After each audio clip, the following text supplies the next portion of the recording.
ஒரு மனுஷனை அடிக்காம வெட்டாம வெறும் தொட்டாலே உடம்பு செயலிழக்கும்னு சொன்னா நம்புவீங்களா?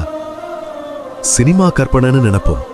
ஆனா பல ஆயிரம் வருஷத்துக்கு முன்னாடியே தமிழர்கள் உருவாக்கின ஒரு மருத்துவ அறிவியல், அதுதான் வர்மக்கலை.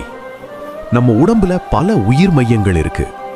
சரியான அழுத்தம் சரியான நேரத்துல கொடுத்தா உடம்போட செயல்பாடு மாறும். இந்த அறிவு போர்ல காயம்பட்டவங்களை காப்பாத்தத்தான் முதல்ல பயன்படுத்தப்பட்டது. அதாவது இது முதல்ல மருத்துவம். ஆனா தவறான பயன்பாடு ஆபத்துன்னு தெரிஞ்சு இத ரகசியமாவே வச்சாங்க. இன்னைக்கும் கன்னியாகுமரி பக்கத்துல சில ஆசான்கள் கிட்ட இந்த அறிவு உயிரோட இருக்கு. இது மாயமில்ல, உடம்ப பத்தின ஒரு ஆழமான அறிவியல். இந்த தமிழர் அறிவு இது நம்மில் எத்தனை பேருக்கு தெரியும்?